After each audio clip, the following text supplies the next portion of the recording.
Okay, so, wow, some of you have sent in some really heavy stuff this week about the Church of England and slavery.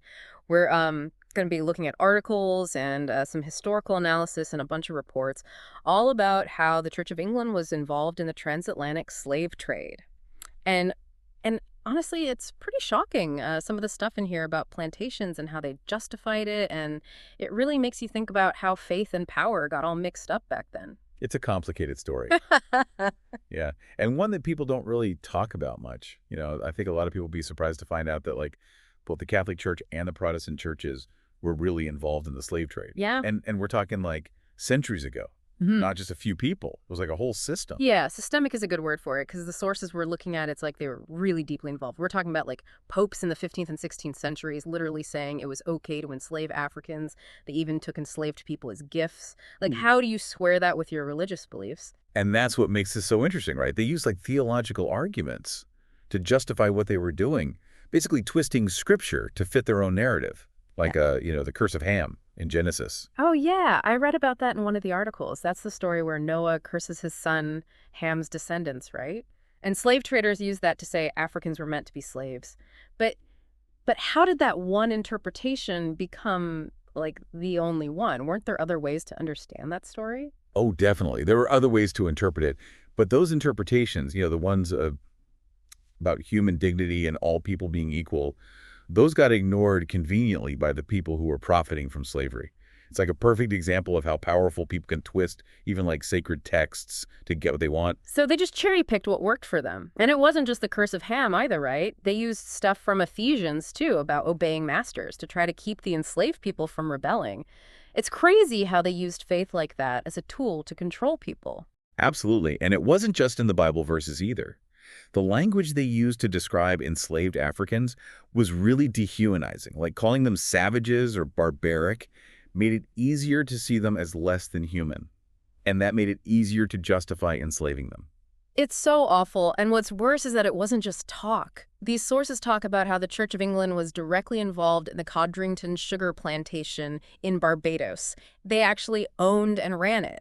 They were directly profiting from the work of over 275 enslaved people. And the conditions on those plantations were just terrible. I mean, we're talking about hatchets they kept nearby to cut off limbs that got caught in the machinery, and branding and whipping and iron collars.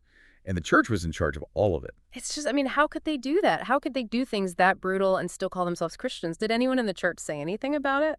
There were some people who spoke out against it, but they were usually ignored or silenced. It was really hard to challenge the status quo, especially when it was making people so much money. Don't forget, the church was really powerful back then. They had a lot of influence in politics and society. So it was easier to just look the other way or pretend that God wanted it to happen. It's tough to think about that knowing all those terrible things were done in the name of faith. It is. And that brings us to the whole issue of the church's financial ties to slavery. You sent in some sources that talk about the church commissioners. They're the ones who manage the Church of England's money.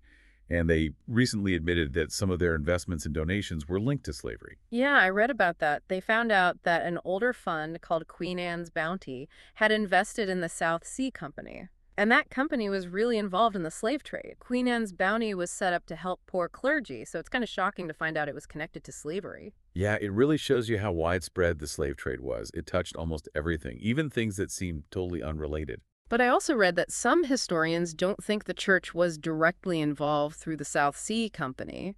They say the church mostly invested in government bonds, not the company's slave trading. So there's some debate about how directly they were making money from slavery. That's right. And that debate goes for the donations the church got, too.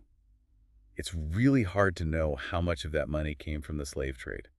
There aren't easy answers, and the church is still trying to figure out how to deal with all of this. Yeah, it's a really complicated situation, and it seems like they're still trying to sort it all out. But they have taken some steps to address what happened, right? I mean, besides the whole financial response we talked about, how is the Church of England itself, like, actually confronting its role in slavery? Well, they've come out and apologized for what they did, admitting that they were involved in the slave trade and saying they're sorry for the harm they caused. Yeah. But everyone always says actions speak louder than words. And one thing that really stands out is that the Archbishop of Canterbury went to Ghana. He visited Cape Coast Castle, which is a former slave trading post. Oh, wow. That's a pretty powerful symbol, right? Like the leader of the Church of England standing in that place and acknowledging what happened there. Did he say anything specific about how the church views its past? Yeah, he did. He used really strong language, actually. He called the transatlantic slave trade an abomination and a blasphemy. Mhm. And he said the church's involvement in it was a source of deep shame. Those weren't just empty words. It seems like there's a real change happening. They're really willing to face the worst parts of their history. So they're admitting they were wrong and they want to make things right. But how do you even begin to atone for something like the slave trade? The sources mention a 100 million ball fund to address the legacy of slavery, maybe even more eventually. But can you really put a price on something like that? That's the million-dollar question, isn't it? There's no amount of money that can really make up for the pain and injustice people suffered. Even the people who agree that something needs to be done disagree about what that something should be. Some people think they should pay direct reparations to the descendants of slaves. Others think it's better to invest in communities and fix the systemic problems that still exist because of slavery. It's a really tough issue, and there's no easy answer. Yeah, and even if you wanted to pay direct reparations, how would you even figure out who should get the money? Tracing family trees back hundreds of years is a huge task. It seems like even with the best intentions, you could end up creating more problems. Exactly. It's hard to make sure that reparations are fair to everyone. And it's not just about the money either. You have to think about the emotional and psychological impact of slavery. That trauma gets passed down through generations. When the church talks about a missional journey of healing, repair, and justice, it sounds like they're trying to do more than just throw money at the problem. But it's hard to know exactly what that will look like. So it's not just about writing a check, it's about recognizing all the different ways that slavery has affected people and trying to build a better future. Can you talk more about how this fund might be used? The sources say they want to invest in historically marginalized communities, but what does that actually mean in practice? It sounds like they're planning to do a lot of different things. They're talking about supporting education programs and helping people start businesses and improving access to healthcare. Mm. It's about addressing the inequalities that still exist because of slavery and trying to give everyone a fair chance. So it's about fixing the system, not just giving people handouts. That's right. But it's more than just material support, too. They also want to do more research and document the history of slavery in a more accurate and honest way, and support projects that promote racial justice and reconciliation. It's about telling the whole story, even the parts that are hard to hear, and learning from the past so we don't repeat it. There's a quote in one of the articles that I thought was really interesting. It said that these actions aren't about reparations because of inherited guilt. They're about living up to their responsibility in the present. It's like they're saying, yeah, we messed up in the past, but now we need to focus on doing what's right today. I think that's an important distinction. It's not just about trying to pay for past sins. It's about taking concrete steps to create a more just and equal future. And that gets to the heart of what the church commissioners are calling for, Mm. justice for all. Yeah, it's a big goal, but it's an important one. It's about creating a society where everyone has the opportunity to thrive, no matter who they are or where they come from. But that takes more than just money, doesn't it? Absolutely. It takes a change in how we think and how we act.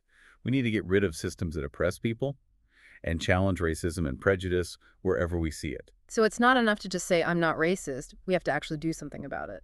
Exactly. Hmm. We can't just hope that things will get better on their own. We have to be part of the solution. It seems like this whole process of the church reckoning with its past is really pushing for bigger changes in society. That's how I see it too. What the Church of England is doing, even though it's not perfect and it's still ongoing, it started a conversation that goes way beyond the church.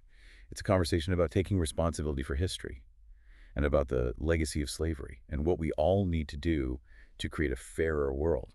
This has been a really intense conversation. I mean, there's no getting around that. But it's also been so important, you Yeah. know? And one thing that keeps coming up in all these sources is this idea of like understanding. Like the church commissioners in their report, they really stress that understanding their own history is like essential to understanding who they are now. It's like they're saying you can't move forward until you really look back, even at the parts that are really hard to see. Right? And it's not just about the institution itself either. It's about understanding how slavery still affects people and communities today. Like all these sources we've been looking at, they're really honest about the damage that slavery caused, like the economic disparities and the psychological trauma. And that trauma, it didn't just disappear when slavery ended. It's been passed down through generations. I keep thinking about the words they use, that missional journey of healing, repair, and justice.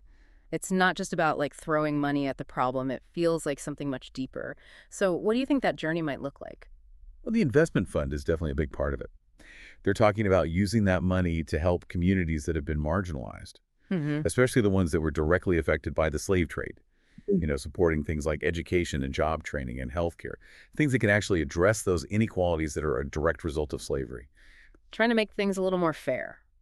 Right, but we talked about how it can't just be about money. That repair part seems like it goes beyond that. Mm. It's exactly. Repair also means doing more research, documenting the history of slavery in a way that's more complete and more honest, and supporting projects that work for racial justice and reconciliation.